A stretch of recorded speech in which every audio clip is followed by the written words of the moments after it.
Hello there, I'm Gloria Macarenko. Well, the height of summer in the city, food, music, and plenty of sunshine, this is our Vancouver.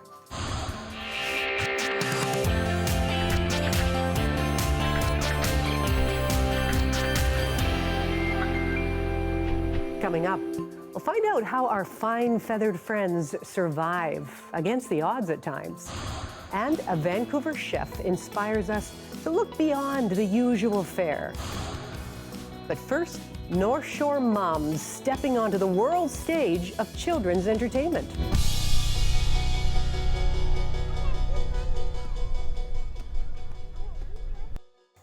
Okay, press pause on Baby Shark.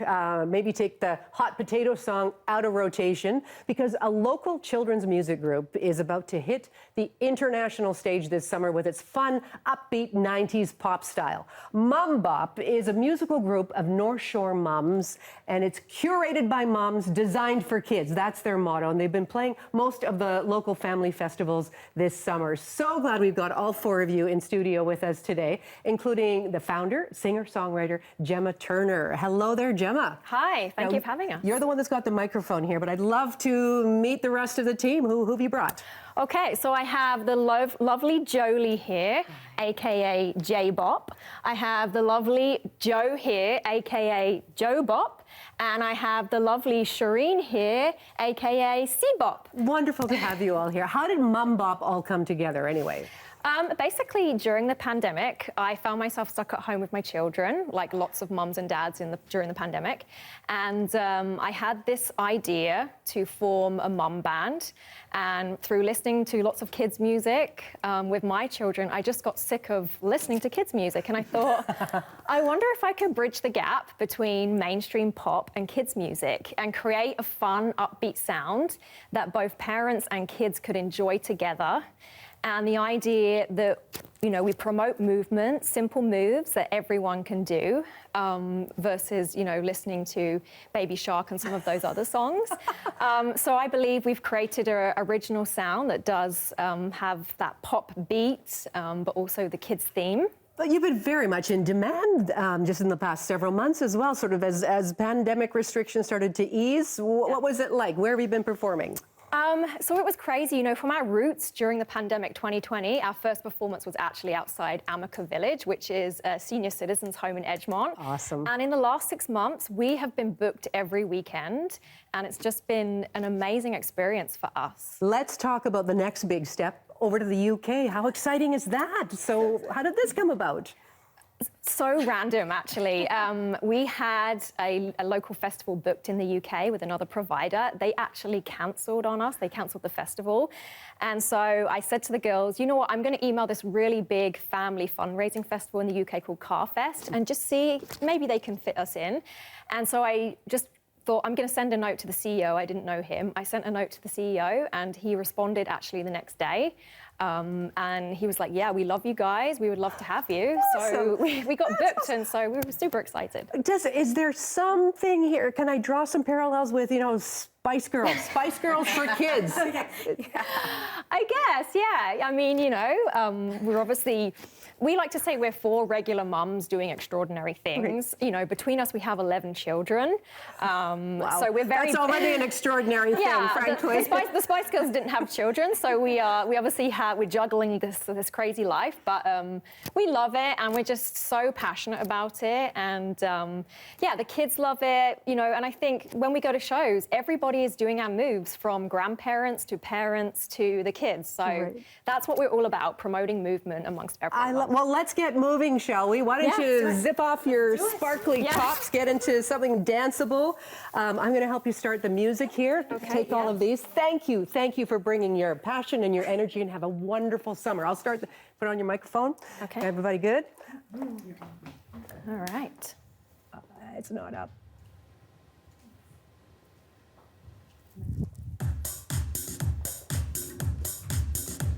Shake your body, shake your body, shake, shake, shake. Shake your body, shake your body, shake, shake, shake.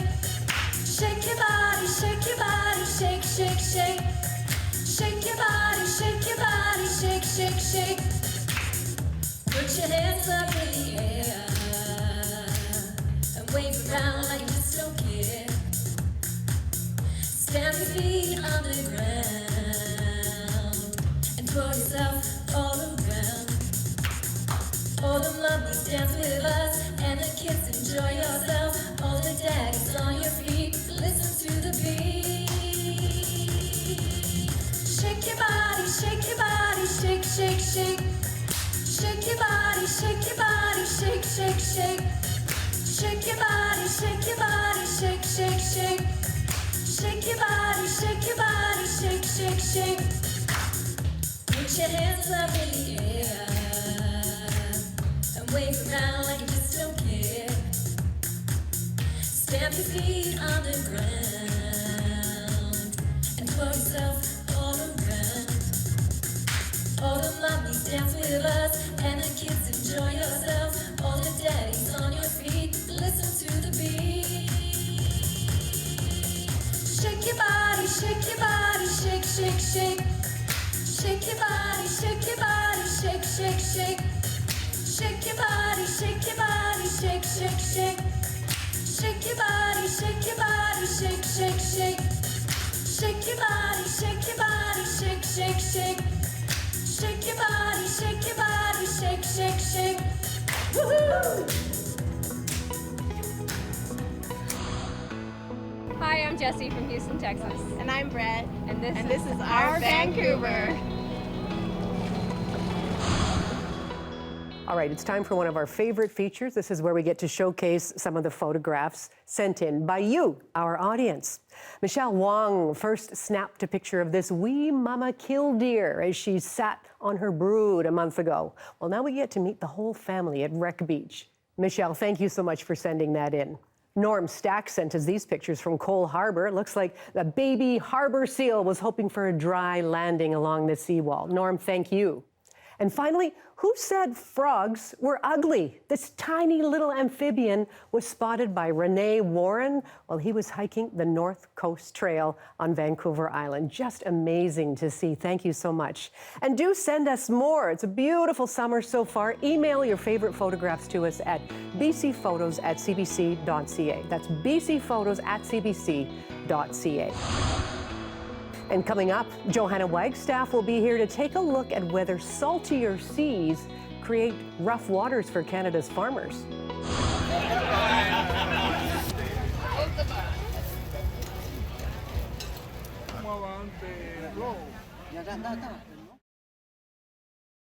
Alors ici on a du pain blanc, ici c'est du pain au fromage, du pain aux olives et au grain entier.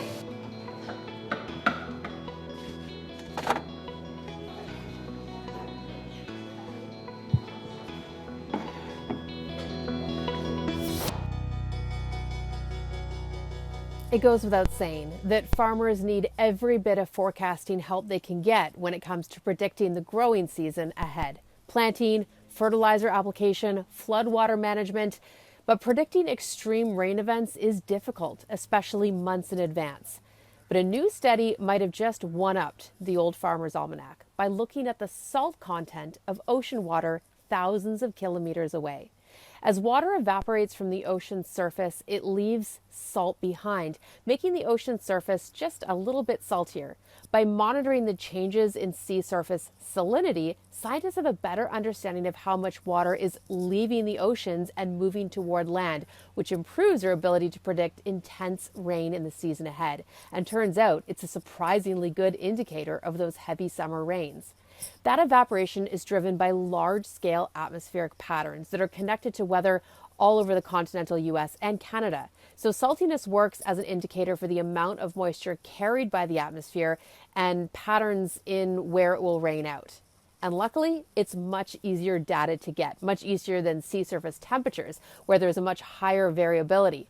Remote sensing and floating sensors provide frequently updated salinity data for vast swaths of the ocean. The team found that their predictions for summertime extreme rain events were 92% more accurate than sea surface temperatures alone. The researchers are already working with agricultural suppliers and farmers to use the salinity-based predictions. Heavy rains and extreme rain events can cost the Midwest billions of dollars in damage and economic loss every year. The Great Flood of 1993, which flooded the Mississippi and Missouri rivers, caused about $15 billion in damage alone. Those losses might have been mitigated to be less than half if the salinity-based predictors were implemented in predicting extreme rainfall just one season ahead. With the climate of the Canadian prairies closely linked to the Midwest, stay tuned for science north of the border to find similar applications. And now, your Science Smart. If you have a science question on your mind, send me a tweet or an email and I'll try to get it answered. Hi, I'm Stephanie and you're watching Our Vancouver. Johanna, thank you so much. Now, you are watching Our Vancouver. I'm Gloria Macarenko. Okay, soft shell crab, chicken oysters, swimming scallops. That might not make the top 10 list of your everyday meals, but a local Vancouver chef thinks they could and probably should be on everyone's list. Straight and Marrow Cocktail Bar has been serving up small plates of unusual bites in the name of local sustainability for nearly 2 years now. We're so happy that chef and owner Chris Lamb is with us today with some dishes from the summer menu. Hello, Chris, and welcome. Hi, Gloria. Thanks so much for having me here. I am so glad we were able to have you in studio because we did check in with you at the outset of the pandemic when we were doing all of our interviews over Zoom. So we've seen you, you've been on the show, but you were just launching right when the pandemic hit. So how have things been going?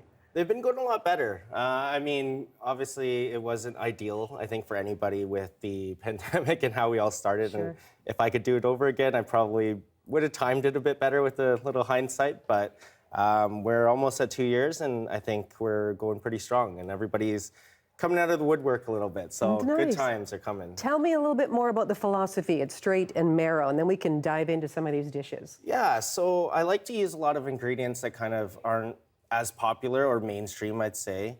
There are a lot of chefs' favorite cuts, so there are things that I love to eat, and I wanted to have a restaurant that also had those things. And so sweetbreads, beef heart, chicken oysters, like pink scallops, like all these things are things I would love to have when I went out. And so it was really good for me to be able to put them all together. Is there a challenge at all sourcing ingredients like that are a little bit more rare?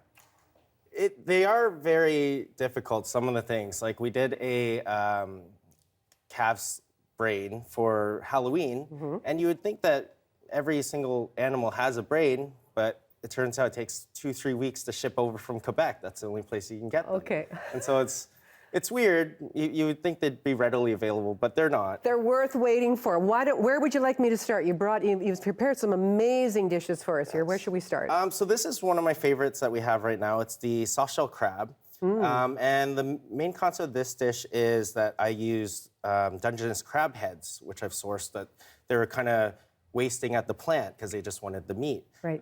So I made an aioli out of that. So the sauce is a crab butter aioli, and it's also the dressing for the green cabbage salad. Lovely. And what's this on top? It's a prosciutto crisp. Can I just grab a little? How about if I dip some prosciutto crisp in that crab? Is that Oh, there's good? nothing wrong with that. Okay, It's I'm probably looking pretty for good. finger food here too. Oh, that is gorgeous. So you just bake the prosciutto for a little bit? No, those are actually just deep fried. So I have a son, and he calls them bacon chips. He loves them. I love it. Bring them on. Bring them on. I love that. And I love just the combination here. And I'm sure you get a little bit more of the crunch again with the greens underneath and a little bit of avocado for softness. The idea for this plate is kind of it's a plate of New England crab dishes, so avocado, slaw, soft shell crab. Beautiful, beautiful. Well, let's move here. Next one. So this one is a chicken skin waffle. So I've actually made the waffles out of the batter's completely made out of chicken skin. So chicken skin, tapioca starch, like a little bit of egg. Wow. And so it took quite a bit to figure out how to pull this one off, but we're able to do it. So this is my plate on chicken and waffles. Okay, and what am I dipping it in here? So that's a red eye gravy, and these are chicken oysters, which are actually the two little nuggets at the back of a chicken thigh. Okay. So you only get a little bit, like 2 pieces per bird, but we're able to source them. Gorgeous, and I really like the coating too. That is really, really unusual. I mean, you know, it's just like, what is this? Oh, and there's a What bit else of is going- burnt honey in there as well, just to add a little bit of sweetness. Of course there is. Of course, they're waffles. Yeah.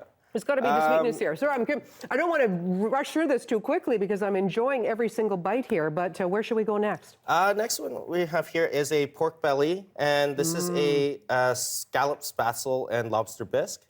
So the spatzel is usually a German pasta, but I actually make it completely out of scallops. So it's gluten-free, just made out of scallops and cream. Oh my goodness. I could just have a side of that, you know? I mean, I haven't even dipped into the pork belly yet. Can I do that? Come with a spoon? Look at it. It's so tender, it cuts with a spoon. Lovely.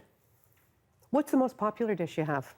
I would say out of the new ones, the soft shell crab is quite the seller, but we do keep a couple of our older dishes on as well. Everybody seems to get bone marrow. It's in our name, so Exactly. kind of has to go. And these are all on your summer menu right Yes. now. Okay, excellent. I'm going to have one more little bite, and I know you're going to prepare something over here for us. So what have we got here? This is my lamb sweetbread tonnato. So it's usually, tonnato sauce is usually served in Italy with veal, but it's a canned tuna sauce. So it's kind of a mayo made out of hard-boiled eggs and tuna. Oh, I love that combination. And so this whole dish is basically supposed to taste like a big Caesar salad. So there's Parmesan crisp, celery curls, Lovely. and kind of it's a little bit of charred croutons. Kind of deconstructed. Yeah. You deconstructed. So which bite shall I take? This one or this one? I would say you try a sweetbread in the sauce, and That it's one? yeah. Sweetbread in the sauce. Love it. Oh, yeah. Oh, that is gorgeous. And I can just tell this is going to be a real adventure as well of textures and flavors as you kind of work your way around the plate. You don't want to toss this all together. That takes all the fun out of it. I have seen some people do that. It irked me a little bit, to be honest.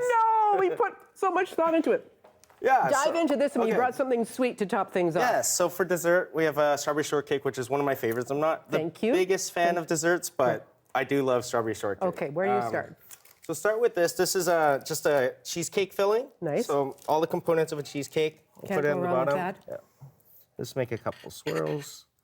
So this is a cheesecake batter before you put it in the oven, Yes. kind of thing. Okay. Well, it's lovely. actually been cold set. okay. So it's been set with gelatin and then. Did you made do into something sauce. special there, or are you just playing? They're No, I'm going just by- kind of you're playing, to be honest. Okay, I was thinking, is there a secret message here or something? I don't know.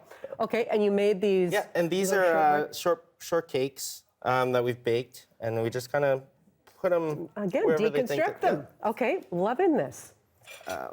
Put one more of these on. Yeah, because of course you need a little more cream cheese on each of those bites. I see. And okay. then here's a little bit of chantilly cream, just vanilla whipped cream here. Until it lace at a pretty face and a ponytail hanging down.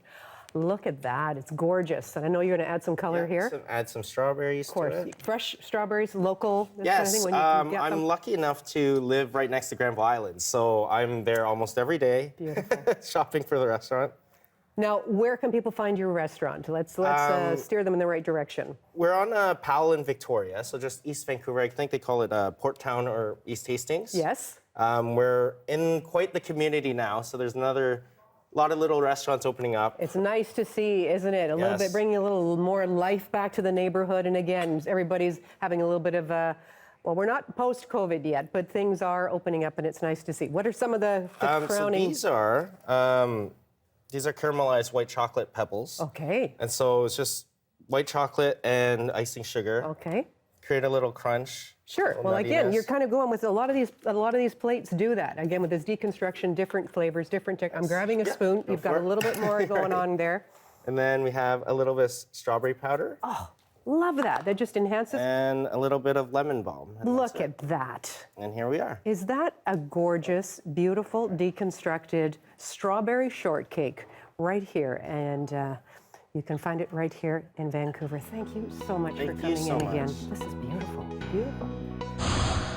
Sand canary down the coal mine. You're okay, so I'm sure it's just fine. If you want to go and see some live music, Vancouver indie rock band The Hyaenas is part of the lineup at the Squamish Constellation Festival, running July 22nd to the 24th. Woke up on the top of Topanga Canyon. You go downstairs, all your friends are hanging in the morning orange sun. Also playing the Constellation Festival, the sweet sounds of Ashleigh Ball. The homegrown Vancouver singer-songwriter is also known for performing with the rock band Hey Ocean. Hey, I'm Grant Lawrence from CBC Music. Happy summer. Every year, one of our favorite pastimes around this time of year is to try to figure out which tunes will emerge as our songs of the summer. Those songs perfect for your road trip, campsite, or backyard barbecue. So we've done the listening, and these are the songs that we've come up with. The first one comes complete with a killer guitar riff on this tune by up-and-coming Toronto artist Luna Lee.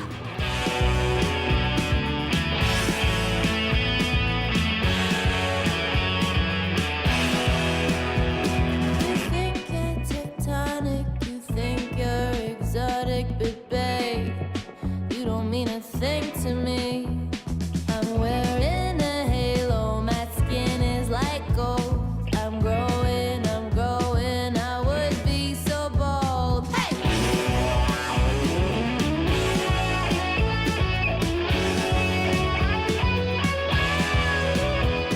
Yeah, that's Luna Lee from Toronto with Star Stuff. And now how about this?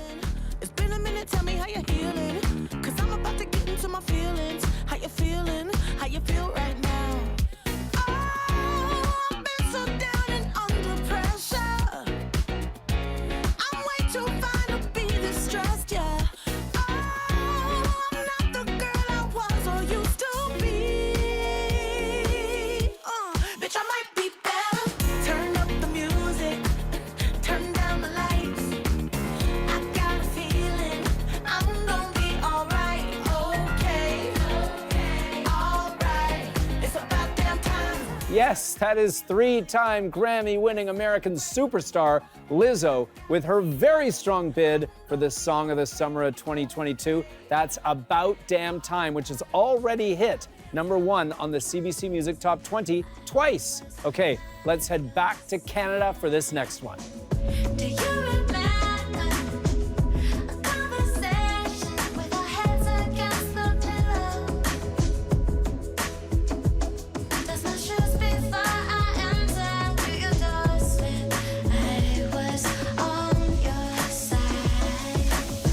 Come and get it like a western wind. Took you feel home from all directions. Let's do, you know it's me. No matter be loud, that it's all connected. Come and get it like a western wind. Yes, from Mission, BC, that is global pop superstar Carly Rae Jepsen with her new single, Western Wind. And speaking of summer songs, it was exactly 10 years ago, trivia fans, that Carly Rae's first hit, Call Me Maybe, became the undisputed summer song of 2012. Can she do it again 10 years later with Western Wind? If she does, she's gonna have to get past Wilco first. Now don't you lose your mind while I'm looking for mine. You're gonna have to stay strong a little longer this time. I know our hearts on a la carte, baby being blue. When it comes to me and you, it's always on the menu, so sit down. Cause I'm gonna be the only one falling apart right now. Oh yeah, from Chicago, that is the beloved band Wilco with their new song Falling Apart Right Now from their new country album, Cruel Country. It's awesome. That is a summer road trip classic if I've ever heard one. All of these songs can be heard on the CBC Music Top 20, and those are just a few of the tunes that we've pegged for contenders for Song of the Summer of 2022, and you should add them all to your Summer Songs playlist. I'm Grant Lawrence. Happy summer! I'll check in with you again soon. Coming up, do you like to snack at night? Well, meet your Richmond night market neighbors eager to fulfill your foodie dreams. Take up your hands.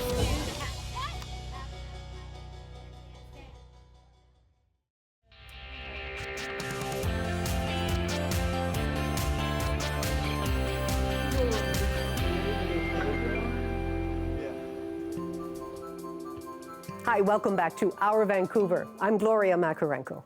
Now, when Chef James Chen immigrated from China, he started a culinary career that led him to work at some of Vancouver's fanciest hotels, but more famously as a sought-after food vendor at the Richmond Night Market. And our CBC Creator Network series caught up with Chef Chen and his family to talk about making dishes that support his family and the culture he came from.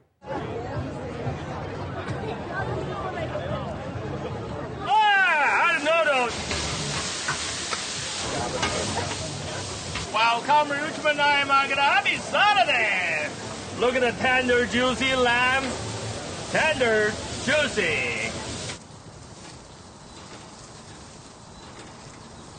Xinjiang cooking is chili pepper, cumin, and Sichuan peppers.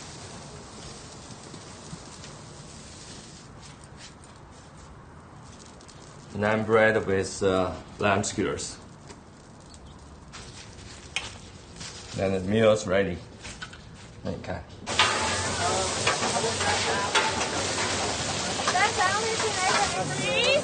Number 43! Look at number 43!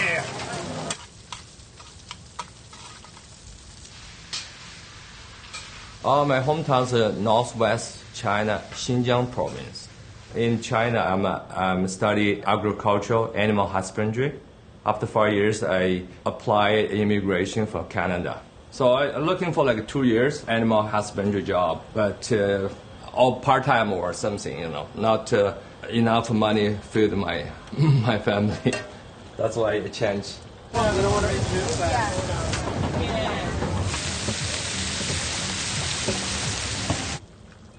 I like cooking. It's like a bring more, you know, passion. I normally work hotel like a breakfast cooking at breakfast at lunch.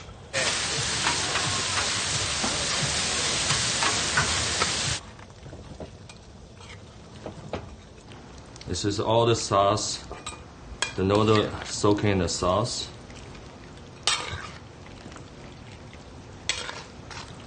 It's called 大盘鸡, the big plate chicken.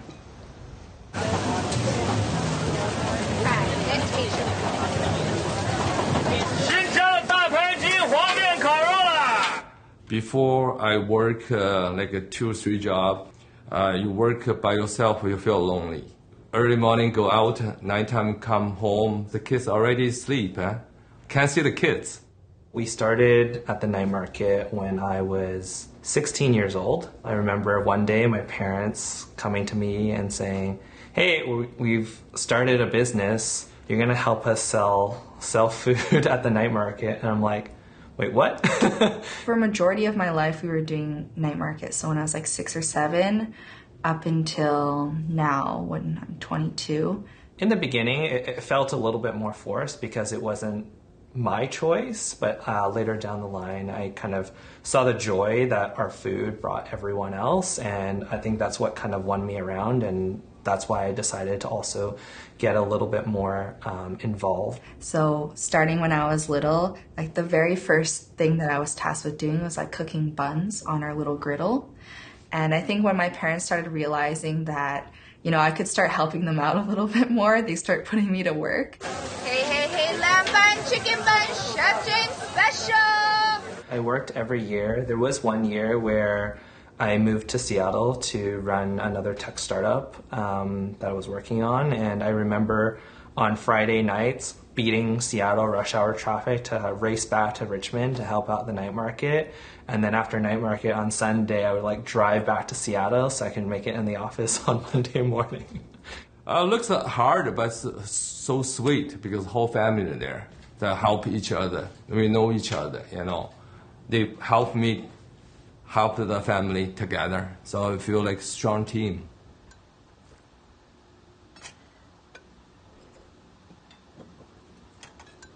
I think like before I used to think like, oh, you know, I can't work weekends. That means I can't go out with my friends anymore. And it's kind of changed a little bit where it's like, this is like a priority because family is so important.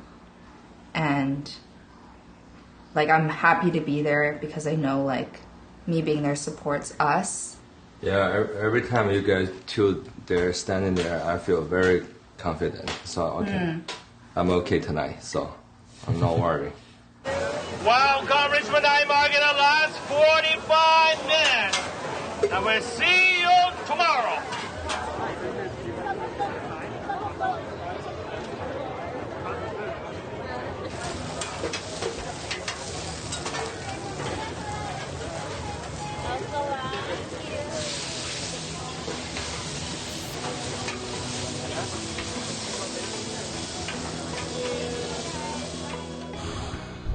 Hey, this is Marsha. This is our Vancouver.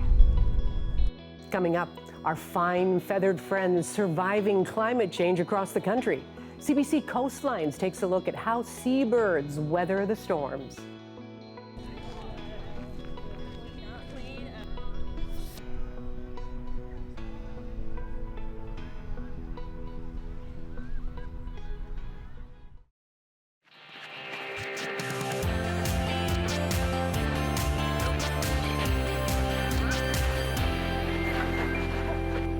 Hello there. Welcome back to Our Vancouver. I'm Gloria Macarenko.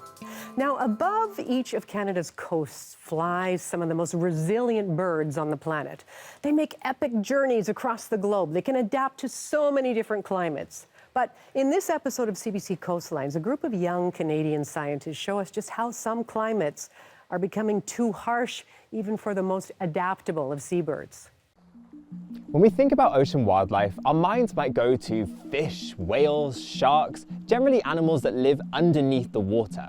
But some of the most important biodiversity lives above the ocean's surface. I'm Connel Bradwell, a wildlife conservationist here in British Columbia. And I'm Erica Porter, a fisher here in Nova Scotia. We are the hosts for Coastlines, a CBC series that brings together young Canadians who are working to save our animals, plants and habitats on all three of Canada's coasts. And today we're talking about seabirds.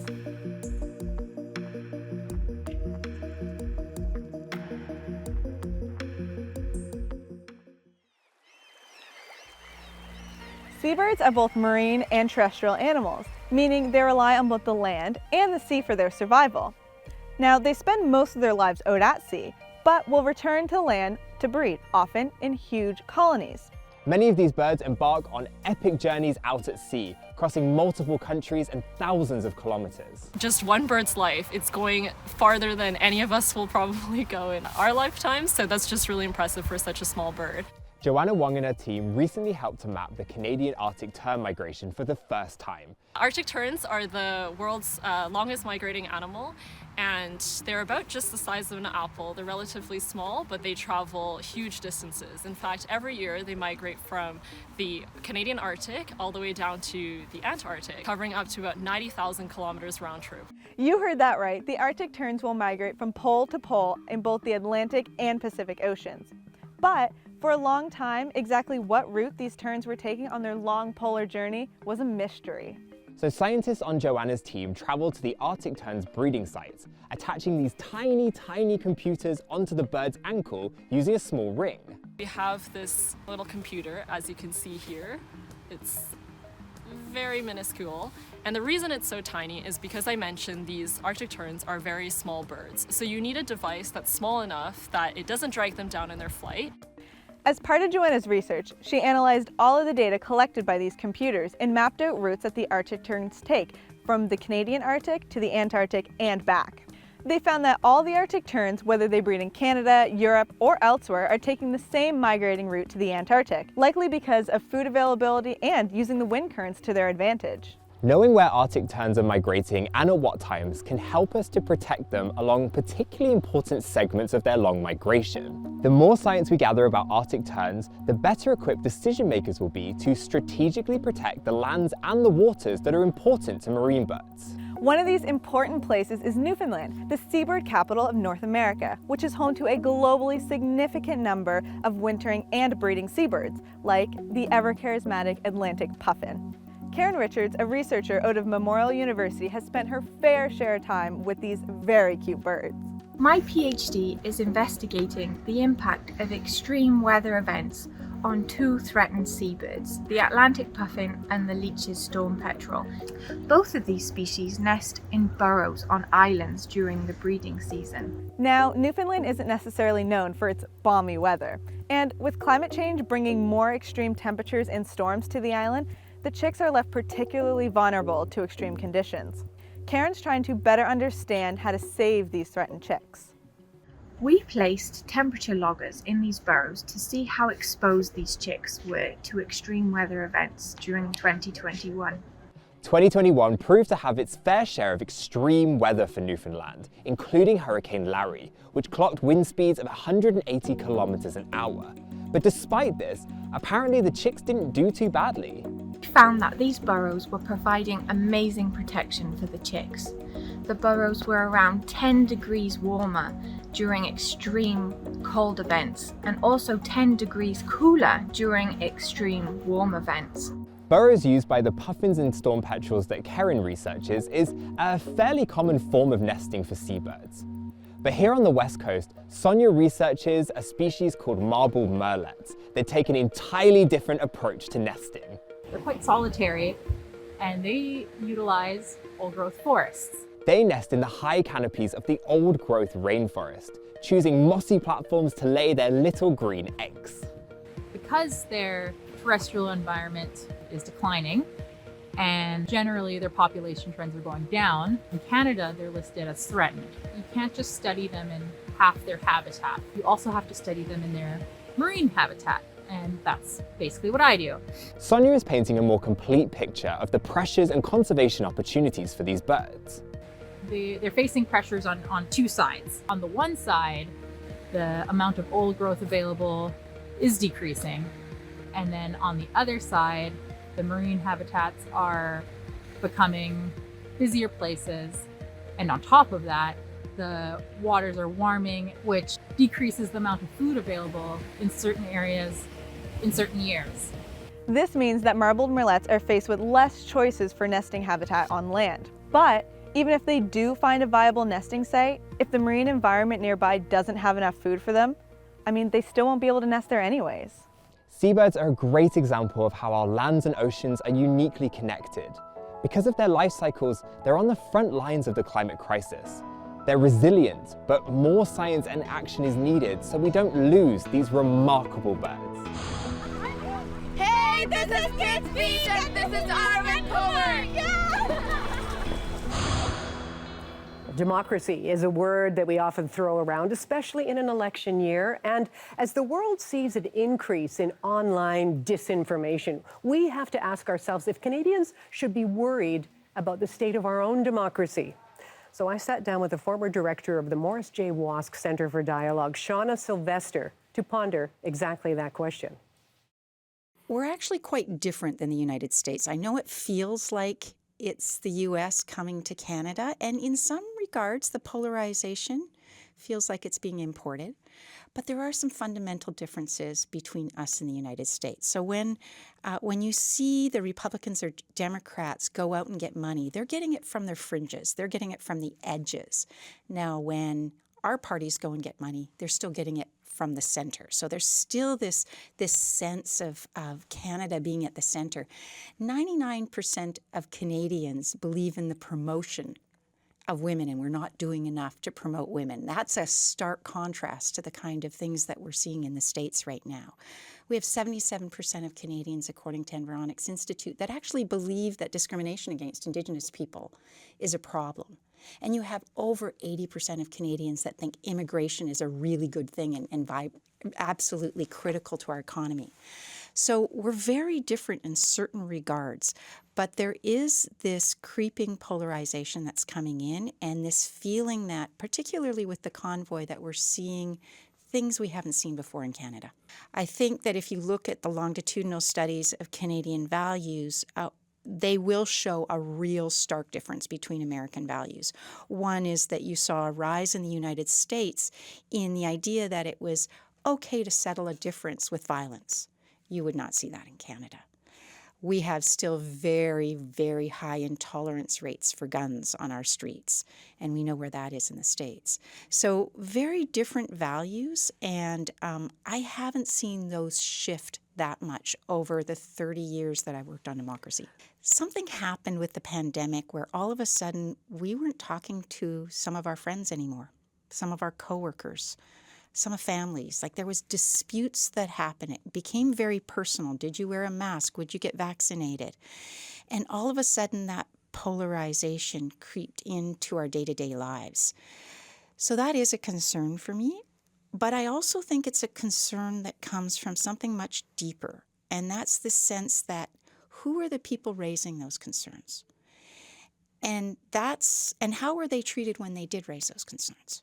So I've looked at my own style of dialogue with those folks, and even me saying those folks. I demonized. I said you're other, and anytime you do that, you start to create a whole belonging elsewhere. So I started to look at my own behavior and say, really, what's going on? What's at the root of this? And there's a whole group of people in Canada, justifiably, that feel that the system hasn't been supporting them. And so that when something comes up and galvanizes their fears and says, you know, the government's not supporting you and you're all alone, well, it becomes an easy way of connecting to a group of people, like-minded people. And so that's the turmoil I think we're in right now, post-COVID. Not standing in judgment, asking questions. And that's at the root of dialogue. And that's what's so attracted to me for so many years to Simon Fraser University and the Centre for Dialogue is here was a place in Canada where we actually looked at the practice of dialogue. And how do we create conversations among equals? How do we create and develop a capacity to actually listen to each other, talk to each other, be curious. And I think if there was ever a need for such a center and ever a need for dialogue, it is now. We need this, and we need it to kind of spread like a virus. I pointed out that you ran for municipal office for mayor's seat in the election 4 years ago. How do we bring that into the discussion in a healthy, I guess, a way that's really going to be reflective of our community today as we get into these election campaigns? Well, the whole reason the core reason I ran for mayor is I was looking at our research, and it was demonstrating that people in our region were looking away from democracy, that the numbers of people that were thinking that democracy was the right way forward was decreasing, and the numbers that thought authoritarianism was a better way were increasing. That concerned me deeply. And I tried to think, could you model a different way of running? And part of what is happening, I think, in our democracy is the real divisions actually exist in partisan circles. You'll see real divisions within partisan communities. And the vast majority of us don't relate to partisan politics very well. Like, it just feels too much like a team sport, and we can't really relate. So is there a way for people running for office to still get the kind of community and support that partisan politics gives, but run in a different way, actually engaging, going to all the mayor's debates instead of just talking to your base? And that's the real democracy is not about just what happens at the election box. It's what happens every single day. And I think we need politicians that recognize that they have to move beyond just talking to their base and move beyond that deeply polarizing way of running for office. And equally, we have to hold them to account and engage in democratic activities outside of elections. When we bring you these stories here at CBC Vancouver, we have award-winning photographers out capturing the images that say so much. Still images can add context and bring a lot more to the understanding of an event or an issue. So here are some of the latest images from what happened this past week. And that's all for Our Vancouver for this week. I hope you can join me weekday afternoons on CBC Radio 1 for On the Coast. Goodbye for now.